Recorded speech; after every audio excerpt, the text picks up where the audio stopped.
बिस्मिल्लाहिर्रहमानिर्रहीम। अस्सलाम वालेकुम। उम्मीद है कि तमाम भाई खैरियत से होंगे।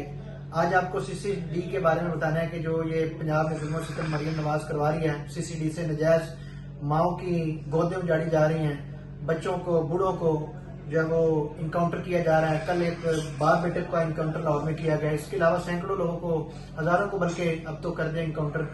तो इस तरह अगर आपको बंदा ये सीसीडी उठाती है तो फौरन 115 पे कॉल करें और साथ ही थाने एप्लीकेशन दे दें और बंदे लापता होने की एप्लीकेशन देने के साथ साथ हाईकोर्ट रिट भी कर दें और साथ ही 22 भी कर दें कि आपका बंदा लापता है और पुलिस FIR दे रही। और मैं समझता हूँ कि ये सीसीडी जो बनाई है ये बहुत एक नकारा किस्म की ओछी हरकत की गई है। अवाम को बेकसूर कत्ल किया जा रहा है, खून बहाया जा रहा है और ये जो थाना कल्चर का निज़ाम है ये मजीद खराब किया जा रहा है। और इसके बाद जो ये डाला कल्चर और अपना बंदूक का कल्चर है, जो असले का कल्चर है, इसको कहते हैं कि बंद कर देना है। जो नून लीग PTI के और दूसरे सियासी जमातों के MPs MNAs अपने साथ 10-10 20-20 गार्ड लेके चल रहे हैं। इसी के साथ जो हुकूमत के नुमाइंदे हैं, जो DPO DCO हैं, जो IG DIG है, इनको कौन सा कानून इजाजत देता है कि ये अपने साथ प्रोटोकॉल की 20-20 25-25 गाड़ियां लेके जाएं? इनकी जान को कौन सा खतरा है कि जनाब ये भी 20-20 25-25 गाड़ियां अपने साथ साथ रखें?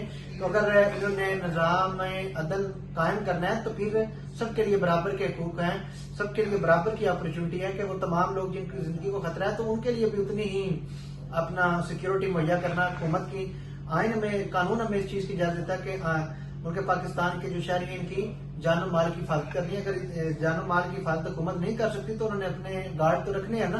तो मैं इस मामले के लिए अब IG को एप्लीकेशन भी हमने दिया है। इस मामले पे हाई कोर्ट में भी हम वर्किंग कर रहे हैं। इंशाल्लाह सीसीडी जो नाजायज काम कर रही है इसके लिए हम दिन रात मेहनत करके इसको सीसीडी के जो असल मुजरमान है उनको इनकाउंटर करें। ये जो आम लोगों के माओ की गोदें उजाड़ी जा रही हैं, घर खराब किए जा रहे हैं, इसको रोकथाम के लिए इंशाल्लाह पूरी कोशिश करते रहेंगे। अगर आज का मेरा व्लॉग आपको अच्छा लगा तो आप वीडियो के नीचे कमेंट करें, इस वीडियो को शेयर करें, लाइक करें और आइंदा इंशाल्लाह इसी किस्म की आवाम की बेहतरी के लिए मजीद अच्छी अच्छी वीडियो और अच्छी कानूनी रहनुमाई के लिए वर्किंग करते रहेंगे।